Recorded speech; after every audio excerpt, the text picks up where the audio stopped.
Morning, everyone. It's 9:05. If we could turn on cameras so I could make sure we have our quorum in order, I'd appreciate it. Good morning. I'm here. Good morning, Elizabeth. Okay, I would like to welcome everybody and call to order the Wednesday, September 8th, 2021 Board of Retirement meeting. The Credit and Risk Mitigation Committee meeting will be following this meeting at its conclusion. Linda, would you please read any announcements and then call on the roll to confirm attendance?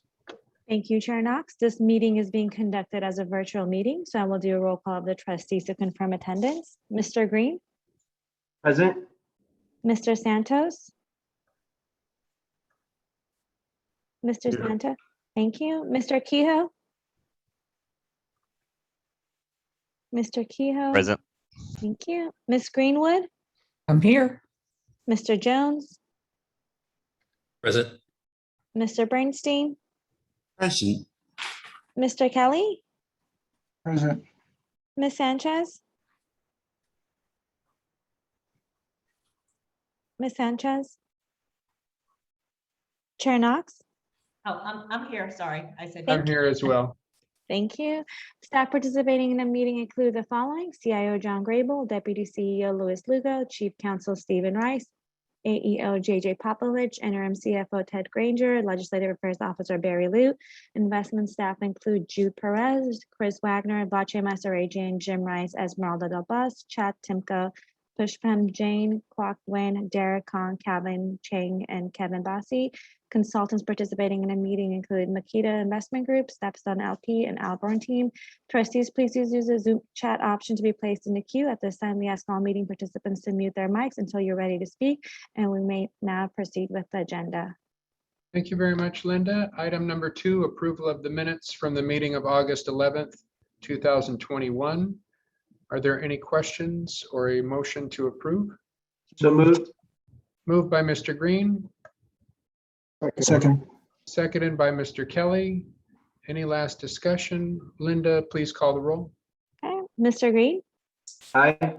Mr. Santos, Yes. Mr. Kehoe, Aye. Ms. Greenwood, Aye. Mr. Jones, Aye. Mr. Bernstein, Aye. Mr. Kelly, Yes. Ms. Sanchez, Yes. Chair Knox. Yes. The motion passes unanimously.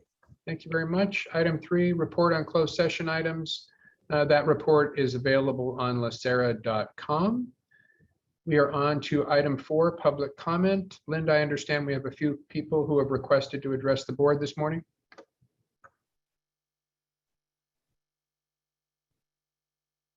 Maybe you're muted, Linda, or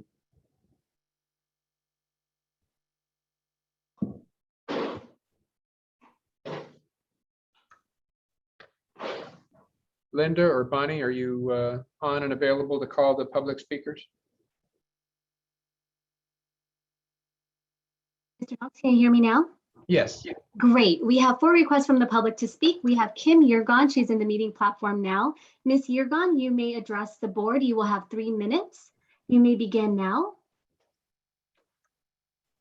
Good morning. Thank you. My name is Kim Yergon. I'm a 40-year resident of Crenshaw and living Black for 75 years. Myself, as with Downtown Crenshaw Rising, are outraged by your support of racist, gentrifier, and failed developer David Schwarzman of Harris Development Group in the purchase of the Baldwin Hills Crenshaw Plaza. A failed developer on many levels, but most assuredly his failed project in Hollywood. The only way Schwarzman can do his Hollywood is to consider, in quotes, the let's make a deal DWS and extract the economic proceeds out of Crenshaw. Schwarzman cannot develop this magnitude of a project unless it's handed to him on a silver platter. Well, it looks like Capri and the City Council are his silver platter. This is the usual cronyism of white supremacist oppression in real estate against Black and other underserved communities. In this 21st century, a time of reckoning, you can stop DWS's violence against humanity, economic injustice, and the manifestation of anti-Blackness in the Crenshaw community and beyond. At its root, your decision to support such an egregious, corrupt, and racist sales process illustrates a blatant disregard of your fiduciary duty to the retirees you serve and your complicity in the systemic and generational racism in real estate that remains alive and well. The "you scratch my back, I'll scratch yours" corruption in the Baldwin Hills Crenshaw Plaza sales process is palpable, making white supremacists such as Schwarzman, DWS, and Deutsche Bank richer pariahs preying on historically disinvested and economically distressed communities of color. They have constructed these impenetrable institutions of white privilege to acquire and control community assets to further their uncompromising greed, regardless of community capacity, plans, and readily available funds. These are different times, reparative times, and the paradigm will shift. We will win. Our 40 acres, our mall, our vision, our community. This fight ain't over. Thank you for your time. Thank you, Ms. Yergin. Next speaker, please. The next speaker we have is Amber Height. She's being admitted to the platform now. One moment.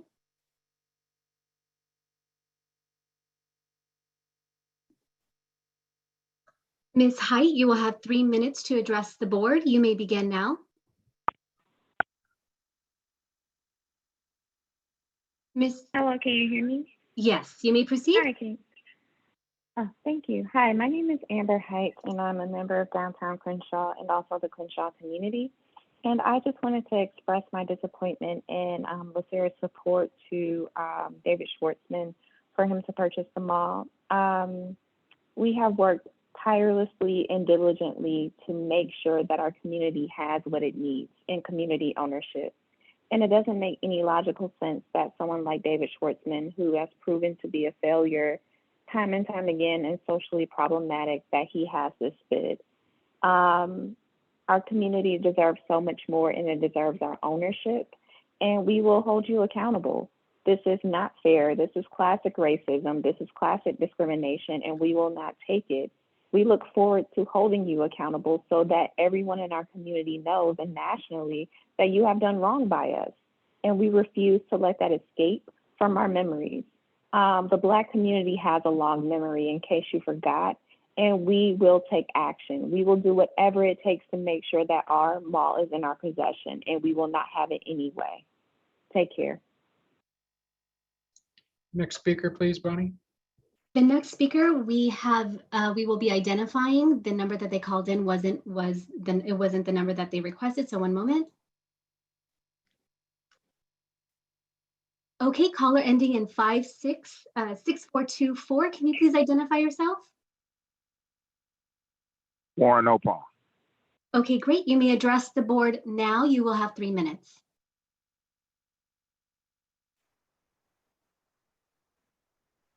Yes,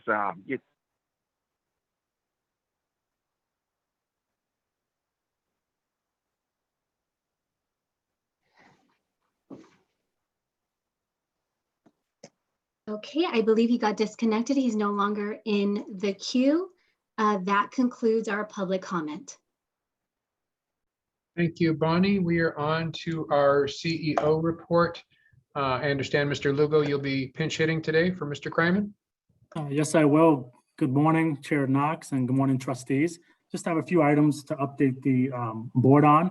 First is the LACERA general member election, third member election for Board of Investments, and then we'll also provide a Board of Retirement update. So we want to congratulate Trustee Herman Santos, on his election win. He received 4,195 votes out of 5,773, which is nearly 73% of the vote. And we also want to congratulate Ms.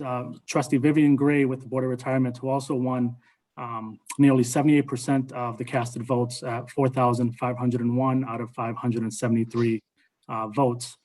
In terms of a turnout, we're working on preliminary numbers, so we're working to verify the final turnout numbers, but it seems like the turnout was between 6.5% to 7%. Historically, that's one of the lowest years out of the last 3 general member elections. In 2017, there was a 7.5% turnout. In 2014, there was a 10% turnout. We did receive some feedback from trustees regarding the concern as it relates to the turnout. So we will be meeting with the executive office on our after action review to identify areas for improvement as it relates to marketing and member engagement. Next, I want to update the board on our COVID-19 and return to office efforts. We're actively examining options for our testing protocols. The demand for COVID-19 testing services is high as employers begin to welcome employees on site. We're looking to contract with Fulgent, which is a service provider that the county is contracted with for testing and vaccination services. So as we solidify that testing protocol process, then we'll look to roll out our return to office plan. So right now we're scheduled to have staff return to the office in a hybrid format October 1st, but that date can possibly be pushed out based on us solidifying our testing protocols. We're also engaged with our labor partners and working through details as it relates to the impact relating to vaccination requirements, more specifically the non-compliance impact for those that choose not to be vaccinated and do not meet our exemptions of medical and religious. Lastly, we want to welcome Laura Guglielmo. She's going to be our new Assistant Executive Officer for Administration. Her first day at LACERA is going to be September 13th. Laura comes to us from Palos Verdes Estates, where she served as city manager, and she also served in different executive and leadership capacities at the City of Los Angeles, most notably with the Los Angeles Fire and Police Pensions. So we look forward to welcoming Laura to the LACERA team this upcoming Monday. With that, Chair Knox, that concludes our CEO update. Any questions for Mr. Lugo? Ms. I have a question. Sanchez? Ms. Sanchez and then Mr. Kelly. Starting October 1st, will we be coming into the boardroom and will there be testing protocols for board members? Great question, Trustee Sanchez. I know right now there's a September 30th is a date in terms of the protocols for trustees returning to the boardroom. I don't know if our Steve Rice is on the line, but I know we're watching that in terms of guidance. I don't anticipate board members coming into the boardroom in October, but I don't want to speak without having that proper context. So Mr. Rice? Thank you. I can give a brief update on the status of efforts in Sacramento to extend the Brown Act suspension when it comes to teleconferencing. We've been advised by our legislative advocate, Joe Ackler in Sacramento, that we should not expect the governor to extend his executive order past the current September 30th expiration date. However, just last week, there was an amendment to one of the pending bills in the legislature that extends the relaxed teleconference rules for the next 2 years. It was amended to give it urgency status, which means that if it's passed by the legislature and signed by the governor before the end of September, it would go into effect immediately. We understand that although the governor is not inclined, we understand, to extend his executive order, he would be inclined to sign that legislation. And the expectation is that the legislation will pass and will be signed. That's not a guarantee because we're in a political process, of course, but it is an expectation. The legislation has been through a number of hearings. It's being tweaked through the amendment process, but its core of relaxing those Brown Act requirements remains in place.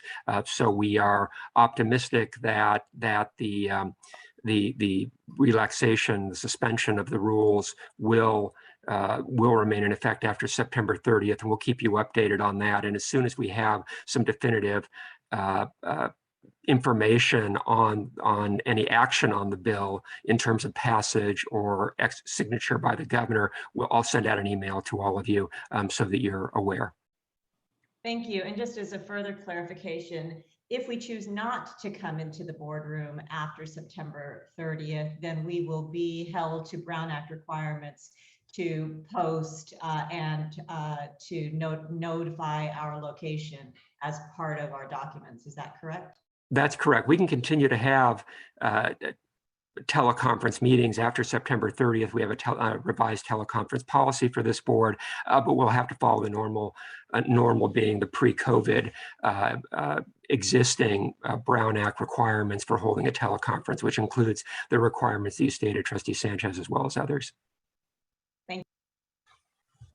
And before we go to Mr. Kelly, Mr. Rice, you mentioned 2 years. I thought that the bill AB 361 talked about through end of January 2022. Are there two different timeframes? This bill has been amended a number of times. It was even amended about 5 days ago. It may have been amended since then. The last version of the bill I saw, which was I think the September 3rd version, had an expiration date of I believe January 2024. But again, this is changing in real time, and you may be correct, Trustee Knox. But in any event, we're following these bills, and we'll report out on the final terms if it passes. Yeah, this one says amended September 3rd, but then it references in a couple of spots this bill until January 31st, 2022 would authorize blah, blah, blah. It says that in a couple spots, but maybe that's okay. An update. And then to follow on to the second part of my question, which is that for those who come into the boardroom until such time as for as long as we have testing protocols for employees, will we also have testing protocols for board members? So Trustee Sanchez, our intent would be, if you're coming into LACERA, that we would want to establish those testing protocols just to, provide a safe environment. So we're still working through those details, but I would imagine that would be a suggestion that we would want board members to be tested if they're coming into the boardroom and interacting throughout our LACERA suites. But that's not definitive. Thank you, Mr. Lugo. Mr. Kelly. Thank you. Louis, I had a question. I thought the county and the courts were moving to vaccination only, and your return to work plan allows for testing. Is that different from other county and the courts? So Trustee Kelly, our testing is for those that have an exemption. So a religious or medical exemption. So that would be the individuals that would go through our testing protocol. For those that aren't vaccinated, then we would go through kind of a non-compliance process, which we're working through details now with our labor partners on that. But I thought the courts in the county did not allow exceptions, that those folks had to continue to work from home, or they were going to find some other job for them or something. But you're not doing that at LACERA. Exactly. For those individuals that have an exemption, we are going to allow for the opportunity to test. And are you envisioning that trustees would be tested even if we have been fully vaxxed? No, it'll go along the lines of our active employees now, where those employees that are vaccinated won't go through a testing protocol. Now, I will say we are still working through details with finding a vendor, and some of the news and feedback we've received is, it may be beneficial to test even those that are vaccinated, but that's not a decision we've made. And we realize there's a logistics involved with that, but at this point, the decision is for those that are unvaccinated, they would go and have an exemption, they would go through our testing protocol. Okay, and if Fauci and the feds continue to speak to this idea that a booster shot is necessary after 8 months, you'll incorporate that into your protocols as well? That's something we'll have to review. So Okay. we haven't discussed it, but it'll be something we'll have discussions on. Okay, thank you very much. Thank you. And I know, Mr. Rice, you wanted to provide an update on that bill. I was going to answer Mr. Kelly. The board policy has not been approved here in the county yet, but it does anticipate an exemption process for medical and religious-based reasons. Okay, then it's the courts that didn't, at least when it was initially announced. Yeah, I can't speak for them. Thank you. Mr. Rice, you wanted to just clarify the bill real quickly? Yeah, just to briefly clarify the pending legislation, which I just double checked. So the bill was originally a Brown Act only bill. It's recently been expanded to also be a Bagley-Keene, which is a state open meeting law bill, as well as addressing certain public educational organizations in California. The expiration date in the bill for the Brown Act and Bagley-Keene portions is 2024. The expiration date for one of the educational open meeting laws is 2022. So I think that there's a lot now going on in the bill at different levels of government, but the date for the Brown Act is 2024. Thank you. I have Mr. Bernstein followed by Mr. Santos. You're muted, Mr. Bernstein. I'm unmuted now. I was a proponent of trying to get back into in-person meetings before the Delta surge, which obviously changed everything this summer. And there's a lot of confusion, in part because we're not getting answers in a very timely way for the timeline that we're trying to reach. I just want to say this, although I relate to the confusion and uncertainty, I feel it. I'm not super excited to change things. As a trustee, I have some ethical concerns about sending our employees back into the office if we're not coming back ourselves. I'm not saying we mandate it, I don't know. And I realize that staff is sorting through a huge amount of information, much of which is in transit and not even established. But I do feel that it's sort of an imperative, if we're going to ask our employees at LACERA to be back, that we work as quickly as we can to find a way to bring us back. It just doesn't feel right as leaders to not be willing to do what we're asking our employees to do. Thank you, Mr. Bernstein. Mr. Santos. Yes, thank you very much. I just want to provide some information. I am part of the committee for my union, who's actively meeting with the county regarding the vaccine requirement. So, you know, the county is allowing for exemptions, religious and medically. We are in the process of discussing the criteria that will be utilized to grant or deny those exemptions. The county is going to terminate people if they fail to vaccinate. So far, we have agreed that if the person refuses to provide proof of vaccination by October 3rd, they will be, the county will issue, or the department will issue a 5-day suspension. If that individual fails to provide proof of vaccination at the end of the 5 days, the county will move to terminate those individuals. With regards to the courts, since I'm also involved in the court system, the courts management is in negotiations right now with the different labor organizations. As you can imagine, we have input on that because both the prosecutors, the defenders are in court day in and day out. There's discussions going on as well with regards to the exemptions. There have to be exemptions because of the medical condition that some people may have, that they cannot be vaccinated, and also the religious aspect of it. Remember, freedom of religion is a basic constitutional requirement. So it's still in discussions, but those issues will be resolved soon. Thank you. Thank you, Mr. Santos. Any other questions for Mr. Lugo?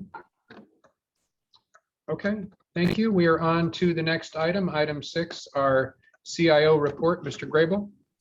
Good morning, Mr. Chair, trustees, and Noah. It'd be great if you can pull up the slides. And I will this time thank Noah for driving all the slides today. So Noah, if we can turn to slide 7, please. And I'll flag for everyone's attention on the right, the what to watch column. Not that this is changing much, but it is, I think, important that we've added a discrete point where it says environmental, social, and governance. We're trying to add structure that ESG considerations are part of everything that we do. It's consistent with the importance that we've articulated in our updated investment policy statement about the role of ESG considerations. As the subtopics note, this is a increasingly important topic for the SEC. And over the next month or so, there'll be significant discussions around the COP26 event that is scheduled. COVID, as you can see, is at top of both columns. It was, I guess, discussed throughout the CEO report. But this, as it relates to the CIO report, is not a medical report, yet COVID is driving consumer, economic, and market outcomes. We hear about it and see it in the news and in our lives when we look at inflation, supply chains. That's certainly a local story. If you look at the backlog at the ports, growth rates, productivity, employment, unemployment, underemployment. This certainly is a global issue and is impacting fiscal and monetary policy. Slide 9, please, Noah. Thank you. July, this is total fund performance through July, was another strong month for the pension. We were up 80 basis points net, hit another high water mark of $72 billion. We're over that today, which is a positive.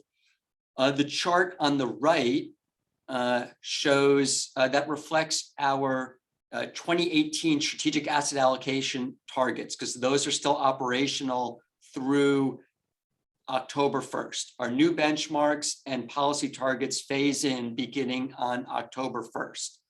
What the chart on the right shows that we are within policy ranges for all asset categories. We're most overweight growth. It's important to note that our new target is 53%. We're most underweight risk mitigation. Our new target weight will be 19%. And to add some context to this variances, or saying what I said differently, is we are within our current bands, yet we're closer to our newer targets at the same time. So the next slide, please. Thank you. The chart on the top shows that we've had solid contributions from all asset categories in July. Growth was up 70 basis points. Credit was up 60 basis points. Real assets was up 110 basis points, and risk reduction up 80 basis points. And given that, kids are back in school, we have uniformity in performance, which is A, B, or C, A being somewhat disquieting, B shows that we have multiple notes in terms of our portfolio palette, or C, both. And I think that it is at the same time somewhat disquieting that that we have that there's somewhat uniformity, but it also shows that the hard work that the board has done in terms of having diversification and spending a lot of time on structure reviews. The bottom of the page highlights OPEB. OPEB was up about 1.1% for the month of July. The net asset value is at $2.3 billion, also a high watermark. It's an information only item, but in the board package, there's updated quarterly performance book. This is the first one using our new reporting system, and there are some great analytics in that report. If we could turn to slide 12, please. Thank you. And this will add a little bit of context to the presentation that Stepstone gave in the Real Assets Committee. At the top of the slide, we can see that total active risk is 166 basis points, and that's composed of two things: allocation effect and selection effect. Allocation effect is the top-down difference between our policy benchmark and our portfolio, and that's small at about 32 basis points. And that is principally from our overweight to equities and our underweight to core fixed income. And that allocation effect helped us over the last 12 months when our growth portfolio has been up over 40%. And you look at core fixed income, our benchmark was kind of flat. The selection effect is basically the difference between security choices at the individual mandate level and the benchmark. And if you look on the slide in the right column, we could see that 91 basis points of that comes from real estate. And so that, once again, is consistent with what Stepstone mentioned in the Real Assets Committee, that there is that much of what we deem to be core may not be core in this portfolio.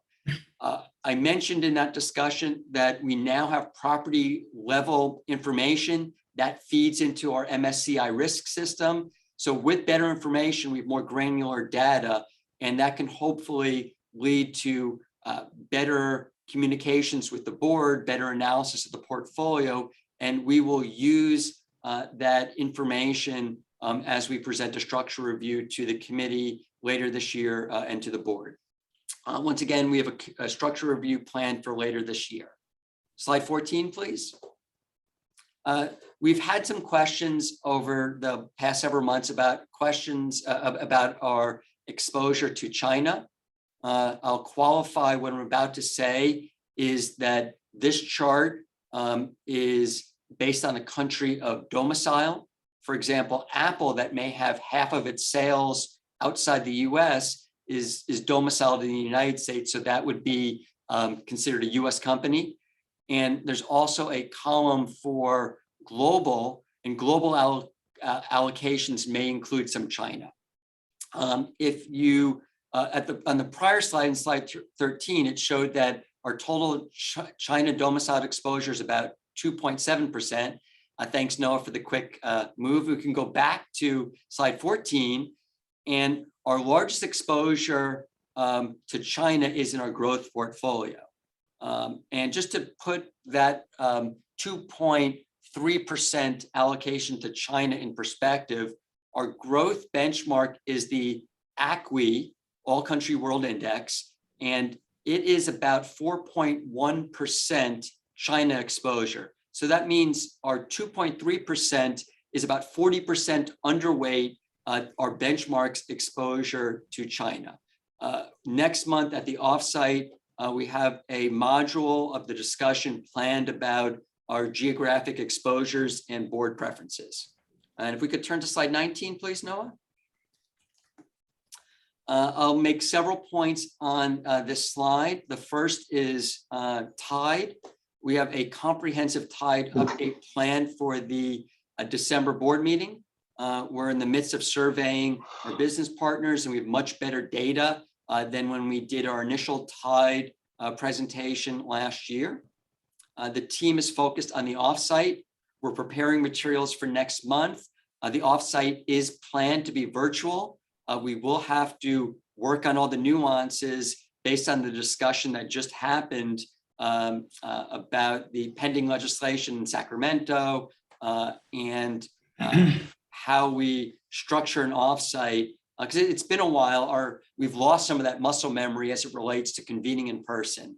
But it's something that I know staff and board leadership will certainly be working on in terms of how best to facilitate an offsite for next month and properly communicate to all trustees. The bottom of the page references an investigation by federal authorities about greenwashing accusations at DWS, which is one of our business partners. I will not opine on that ongoing investigation. I will make more of a generic statement. First, I'll define greenwashing as disinformation to present an environmentally responsible image. Greenwashing is real. And I'm saying that not because I'm not qualified to make a legal definition about fraud and what the federal authorities may be looking at. I'm commenting more in terms of the context of excessive marketing.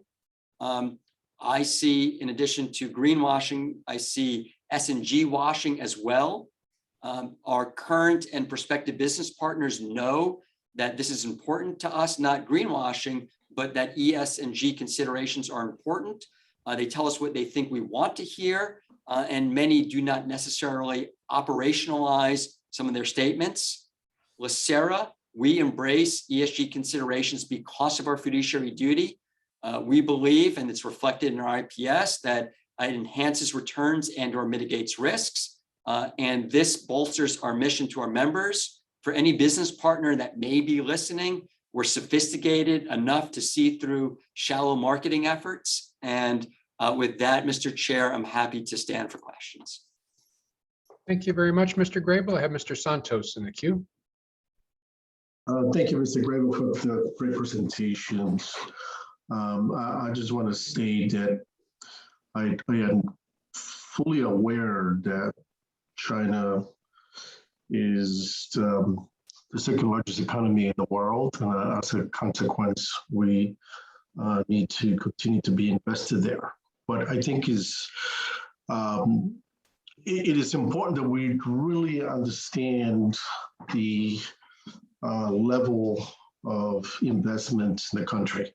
So if I understand correctly, your statement, Mr. Grable, is that China, that we have 2.7% of the assets, I'm assuming that's the total fund assets in China. Is that true based on that chart? Noah, if possible, can you go back to slide, I think 13? And Mr. Chair and Mr. Santos, this is the total fund looking through, and this shows that China's 2.7% of total fund assets are domiciled in China. The majority of our allocation is in our growth portfolio, principally in our index fund. Domicile is the key word for me, Mr. Grable. So that means that there are other funds that may be domiciled in the US or Singapore, any other country that nevertheless are invested in China, so that 2%, 2.7% does not reflect the total amount of assets that we have invested in China. Will that be correct? And Mr. Santos, I think that the level of insight may be difficult for us to, if we think about just the biggest companies, Starbucks or Apple, how much investments they have in China or any country is significant. The S&P 500, the largest companies in the United States, I believe about half of their revenues come from overseas. So this chart overstates the amount that made in terms, but it overstates in both dimensions, in that non-US domiciled companies have investments and do business in the United States, just like US companies do business overseas.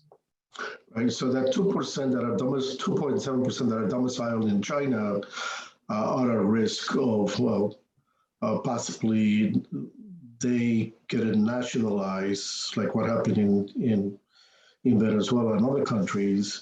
But those managers that are not domiciled in China might be able to have a better opportunity to pull money out. All I'm saying is, I just, again, I want to emphasize that I'm in favor of continuing to invest in China.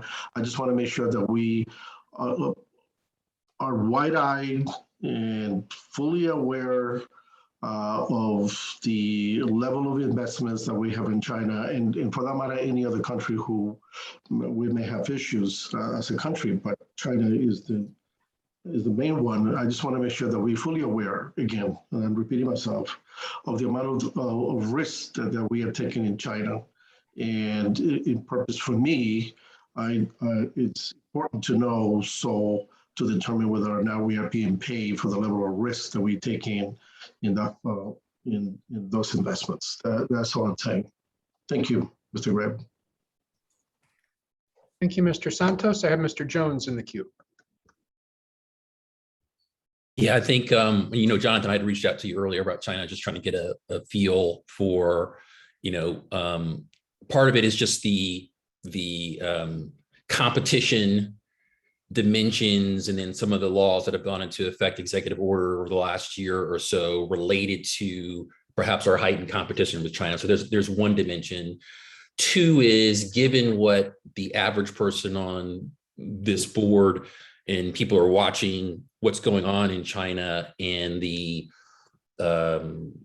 melding even more deeply of whatever the premier's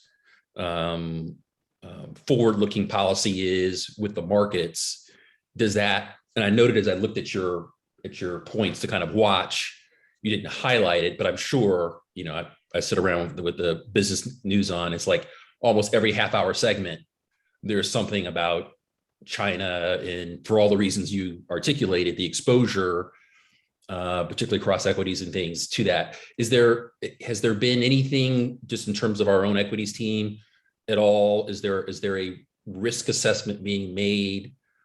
Again, this is beyond the competition with China because of whatever else, but just based on what conditions that are going on there, is a risk assessment being made about kind of how much risk is there now, given what we've seen happen in the technology sector, gaming sector now? I mean, all these other things that are going on. You can only anticipate that there will be more of these kind of edicts coming out, or levels of involvement in there. And Mr. Jones,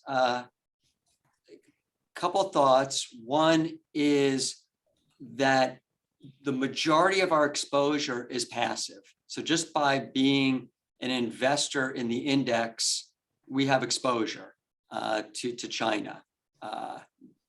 So I think that's the principal thought, that decision, and I guess no decision is an active decision. So I recognize what I'm saying. Right.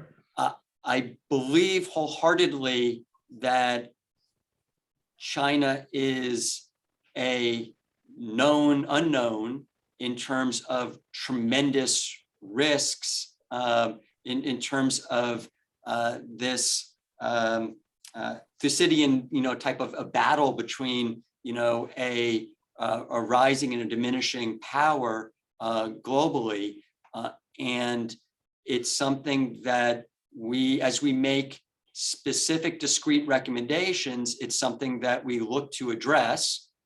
One of the things is that we look at how things are structured, in that maybe investments in China, or companies that do business in China, are domiciled offshore, because potentially there's greater control over capital, greater control over accounting and legal standards.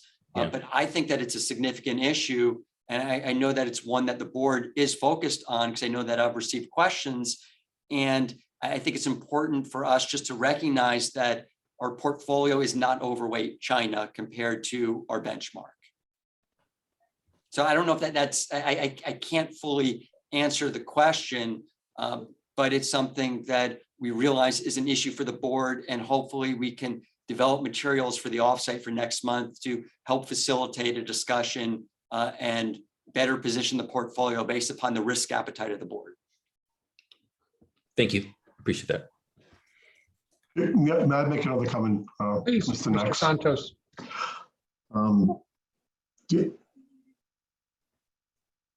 Yes, Mr. Grable, I appreciate your comments and appreciate the fact that we're going to be discussing this on the upside, and I welcome that. As part of the analysis, in my view, is whether or not. Well, let me back up a little bit. I understand Asia, just in addition to China, which happens to be in Asia also, but Asia in general, notwithstanding China, is doing quite well and is projected to continue to do extremely well. So the point I'm making is at some point, and I'm sure you probably already had this discussion sometimes as you invest our portfolio, is that if there is an opportunity to invest in other regions of Asia that will potentially give us the same returns that we will get in China, I will encourage you to start looking to invest in those other countries to minimize the exposure. Again, I'm not saying we need to get out of China. I just need to be very clear on that. But we just need to be ready because I'm really getting that feeling on that. So I appreciate it. Thank you. Thank you, Mr. Santos. I do not see any other trustees in the queue, but I'll give it one more heartbeat just in case. Perfect. Thank you, Mr. Grable.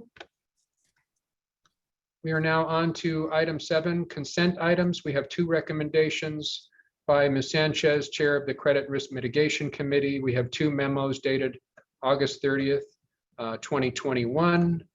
Are there any questions regarding either item? I'll move the consent items. Thank you, I'll Mr. second. Kelly moves, seconded by Mr. Bernstein. I don't see anyone else with a comment. Linda or Bonnie, can you call the roll, please? Sure, I'm back. Mr. Green, Aye. Mr. Santos, Yes, yes. Mr. Kehoe. Aye. Ms. Greenwood, Aye. Mr. Jones, Aye. Mr. Bernstein, Aye. Mr. Kelly, Yes. Ms. Sanchez, Yes. and Chair Knox. Yes. Okay, the motion passes unanimously. Thank you. Item 8, non-consent. Recommendation by Mr. Perez, Principal Investment Officer, and Esme Del Bosque, Senior Investment Officer, that the board approve the adoption of the revised investment policy statement. We have a memo dated August 30th. This investment statement is essentially the same one that we approved last month for the pension, with some modifications to reflect the OPEB Master Trust. So that said, there is no set presentation, but Mr. Perez is here for questions. I have Mr. Kelly to kick things off. Thank you. I had 3 issues. Pull it up here. On page 3 of the policy, just a edit.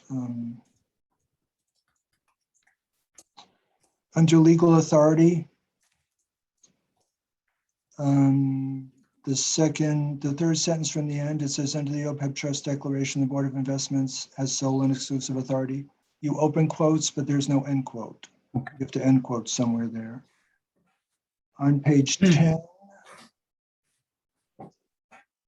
you refer to an actuarial, on page 10,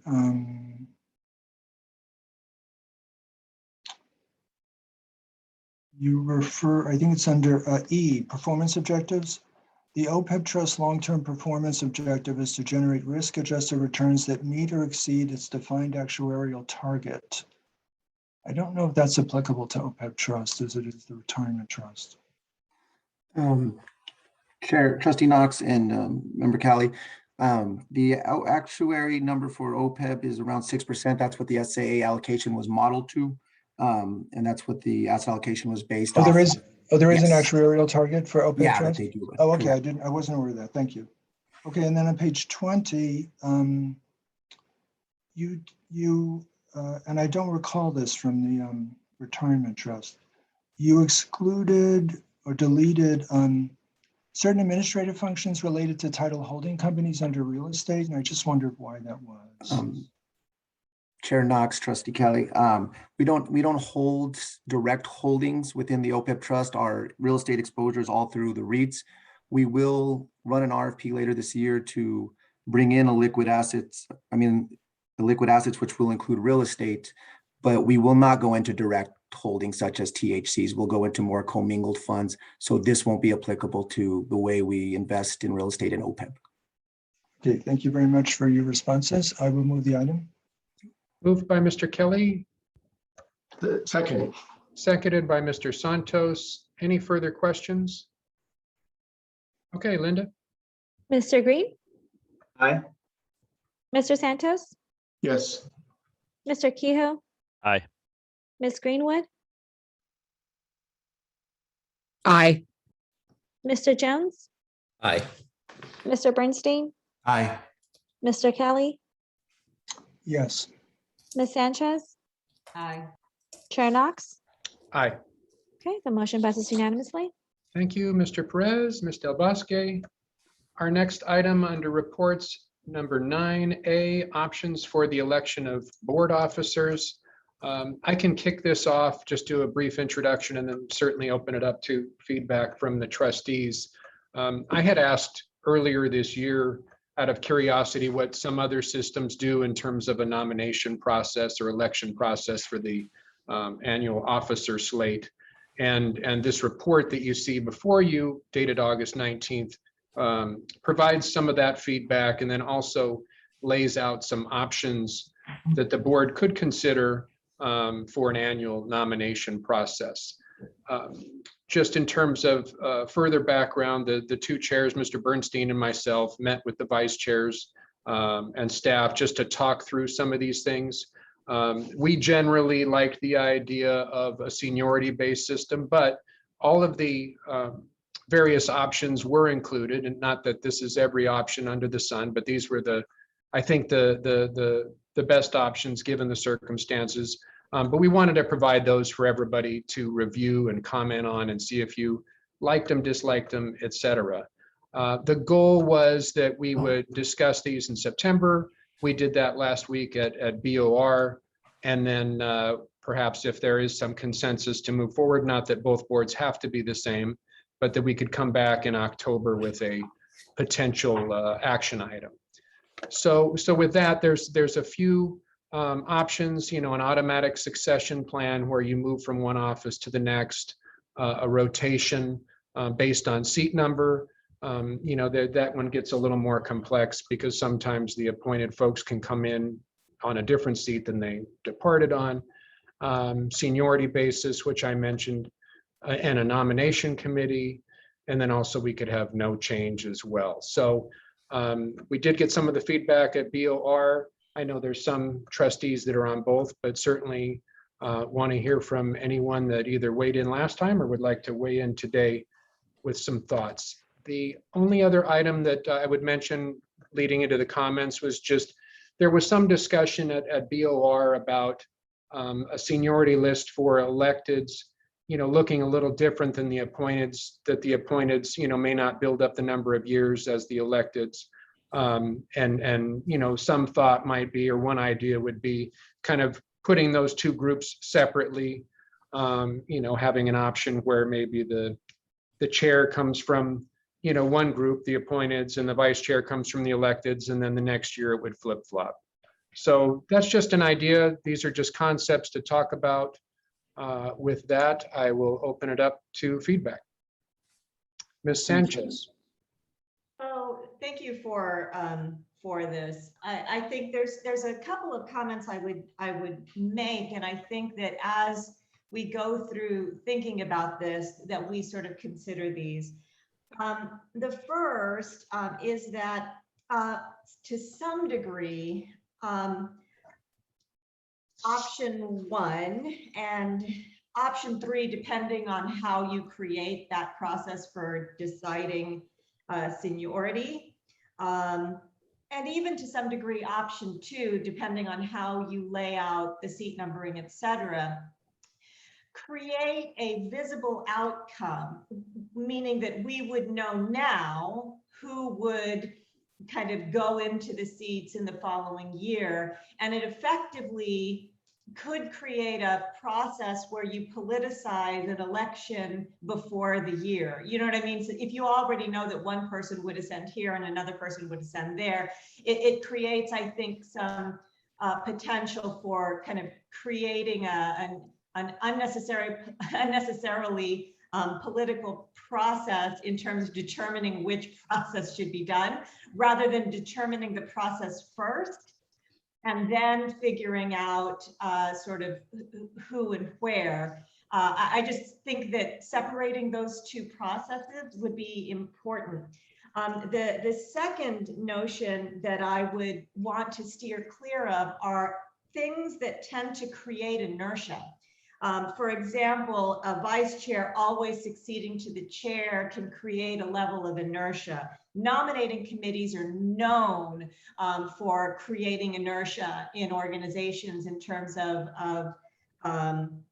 how and who people get selected. And so that's something that I think we, I think we already have a kind of political process enough. I think that creating excess inertia could actually create significant disengagement. And I don't think that that's the goal here.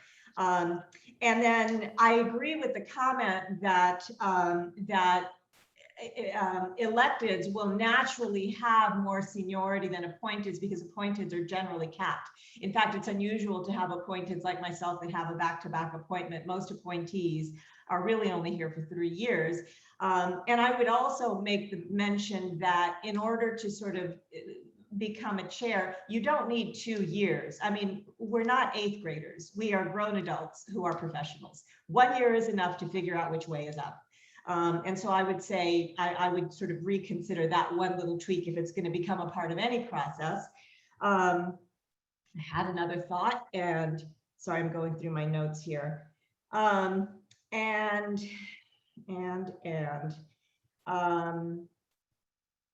Oh, and one thing that you might want to consider is that if we go in the direction, for example, of seat number, that you make the first kind of seat numbers based on a random selection rather than on a choice. It depoliticizes the process. If the goal is to get to a healthy process, I don't want to politicize the choices at the beginning. I think if you make it a random selection at the beginning that sets up the rotation, then I think we're no longer voting about who is going to get selected, and we're voting about what the process is going to be. And I just think that we need to really work hard to sort of to separate those things out. Otherwise, I don't think we'll be having a productive discussion, and I'm not sure we'll make the best decision.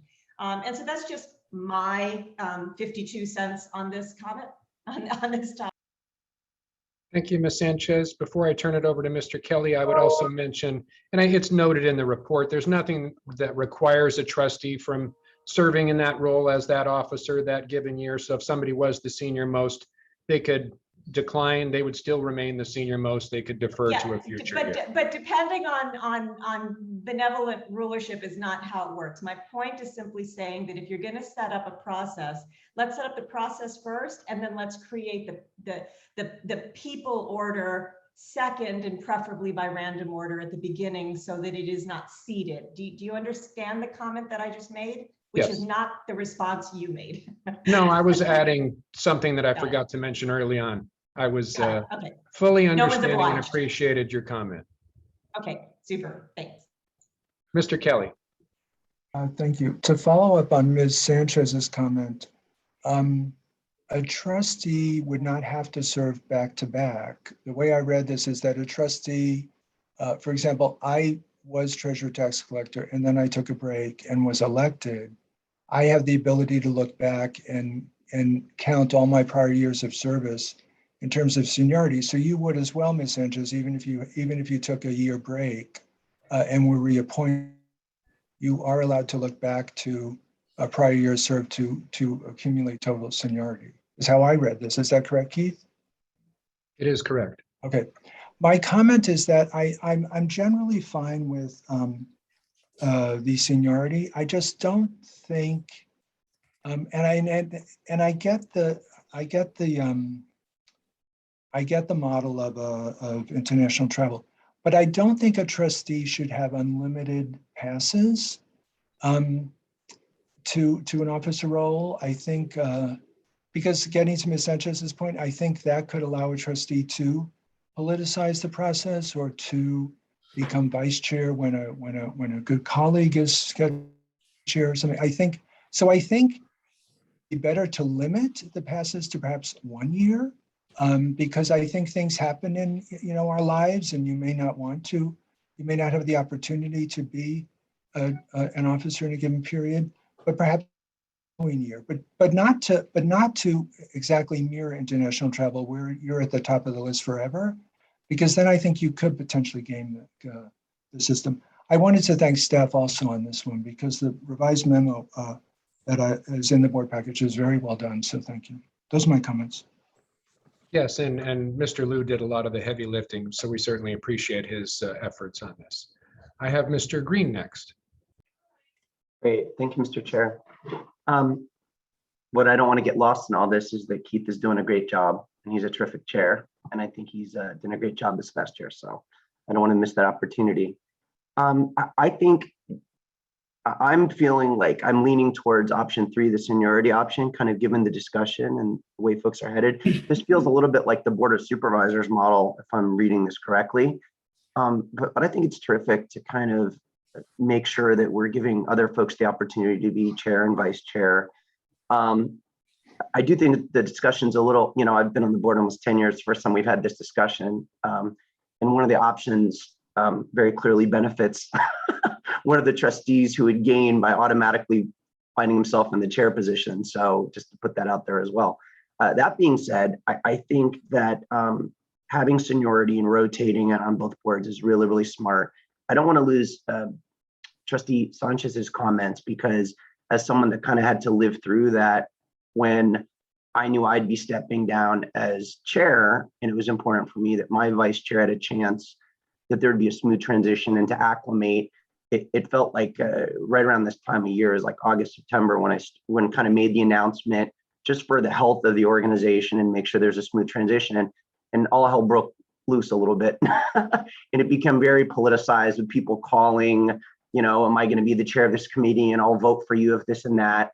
So I think anything we could do to kind of avoid that mess is terrific. Those are my thoughts. Thank you.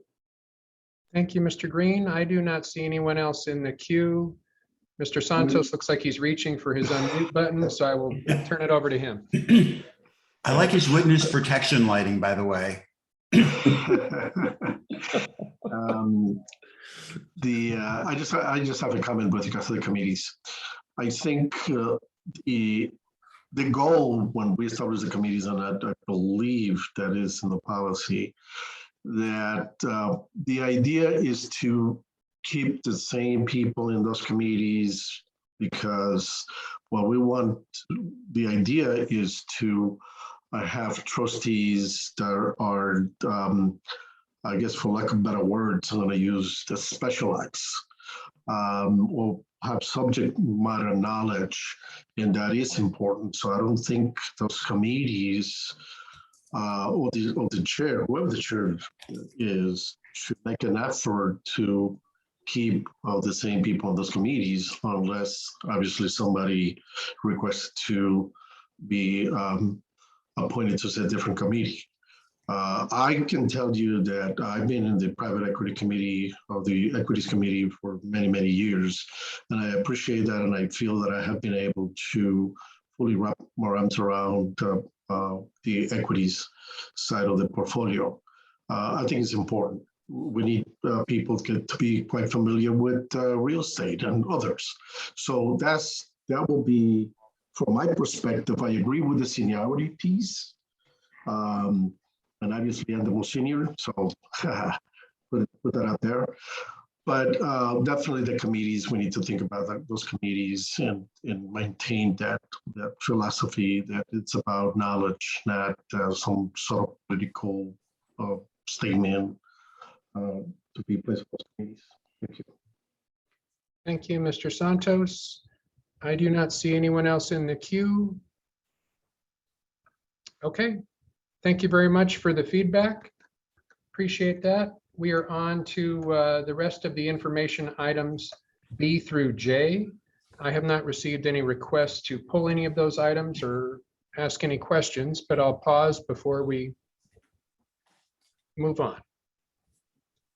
Okay, hearing none, seeing none, we are on to items for staff review. Linda, is there anything? I don't have anything for staff review. Perfect. Then we are on to good of the order. Would you please call on folks? Yes, Mr. Green, All right, I'm back already. I just want to congratulate Herman Santos and Vivian Gray on their overwhelming victory. Very proud to vote for them. And you're going to do a terrific job. Herman, your wealth of experience and kind of intelligence, and the fact that you spent an extreme amount of time really understanding these issues and speak about them in a passionate, intelligent way benefits all of us. And we really appreciate you. You've been a great mentor to me and a lot of us. And we're excited you get to serve another tour of duty with all of us at LACERA. So thank you. And as always, thank you to the dynamic duo. Thank you to Bonnie and Linda for all their hard work. Really appreciate you both too. Thank you. Thank you. Mr. Santos?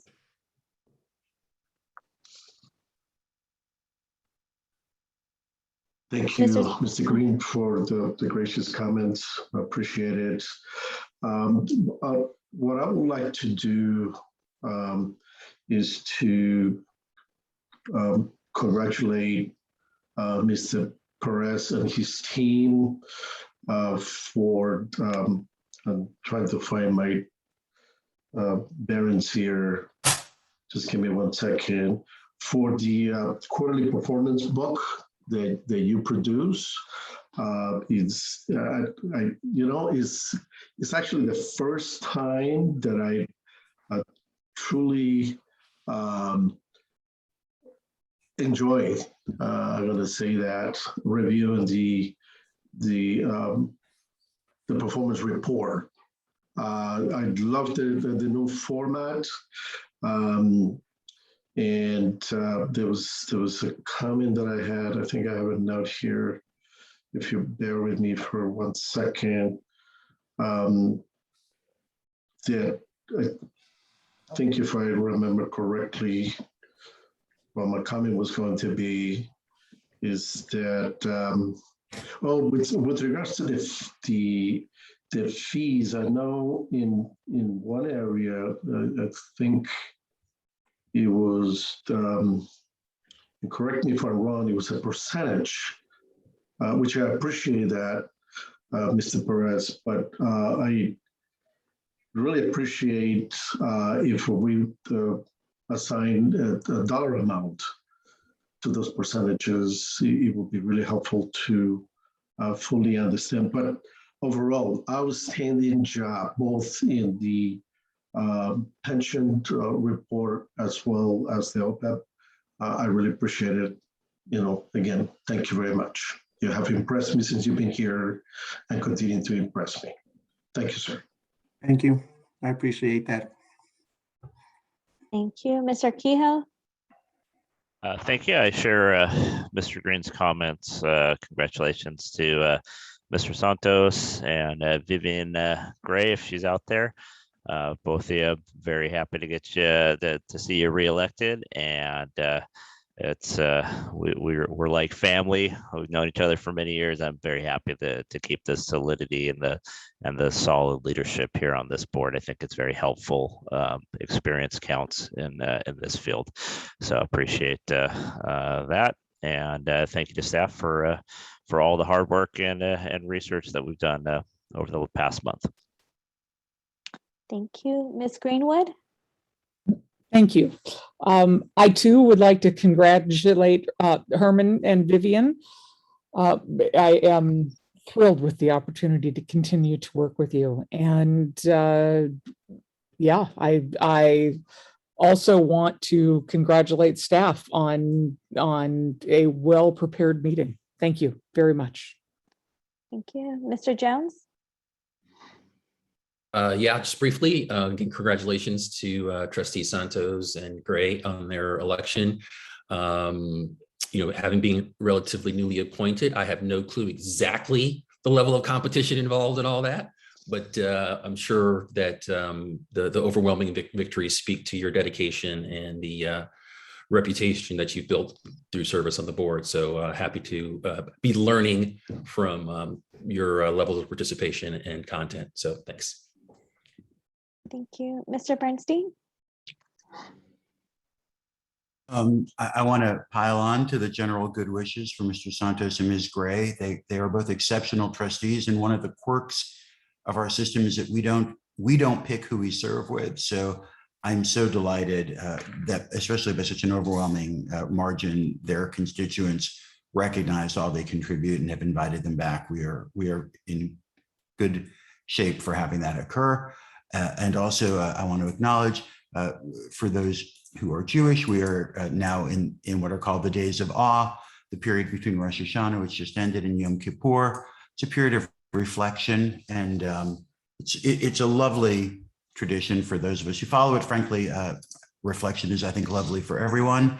And I certainly am grateful to LACERA, which has inspired me and challenged me at times. And I think hopefully has made me a better man. And I want to wish everyone a very sweet year and extend my hopes that you are all inscribed for a good year in the book of life. Thank you, Mr. Bernstein. Mr. Kelly? Congratulations to Herman and Vivian. It's nice to have you back. Thank you to staff for all your hard work for today's meeting. Thank you. Ms. Sanchez? I am doing a little jig at what time it is. But I also wanted to pile on the congratulations to Herman and Vivian. It is an honor to serve with you. And Herman, I will never forgive you for talking me into this, though I'm glad you're still here so I can make your life miserable. I'm kidding. But serious congratulations. I think that both you and Vivian bring a seriousness to and a level of experience to the board that we all benefit from. And in the spirit of civic engagement, I would also remind everyone that we are in an election right now, and please don't forget to make your election choices before September 14th. Yeah, and that's it. Thanks, everyone. Thank you. Mr. Grable? Oh, I just want to echo all the comments that were made from the trustees about the re-elections, the reappointments. We, not to be political, but we look, because we'll work with any trustees, but we enjoy working with this group of trustees. So thank you all. And that dovetails with Mr. Bernstein's comments about the season that we're in. So Shana Tova. Thank you. Mr. Lugo? Again, echo everyone's sentiments with Trustee Gray and Trustee Santos. I see, Trustee Santos, you don't have your lucky charm by you like you had earlier, but again, on behalf of the LACERA staff, we congratulate the both of you. Thank you. Mr. Rice? Congratulations from me as well to Trustee Santos and Trustee Gary on their re-election. I don't have anything else. Good morning. Thank you. Mr. Popovich? Good morning and congratulations to Trustee Santos and Trustee Gray, and looking forward to working with them, continuing working with them. So thank you very much. Thank you. I'm not sure if I see anybody from the Makita team. Yeah, I'm not seeing anybody from the Makita team. And lastly, Mr. Knox. I think oh, wait, Leo's Mr. there. Prestino just popped on, and then There you go. Mr. Pila. Just congratulations to Herman and Vivian on their elections. And just reflecting back, it was about a year ago that we started work on asset allocation. And I think we came full circle with the approval of the last investment policy statement and the revision. So a lot of work went out, and during the same time, the fund has achieved very strong performance. So congratulations to staff and to you, the trustees, for making good decisions. Mr. Fila? I have nothing further to add. Congratulations to Trustees Santos and Gray. Thank you. And Mr. Knox? Again, congratulations to Mr. Santos and Ms. Gray. Well deserved. Look forward to working with both of you.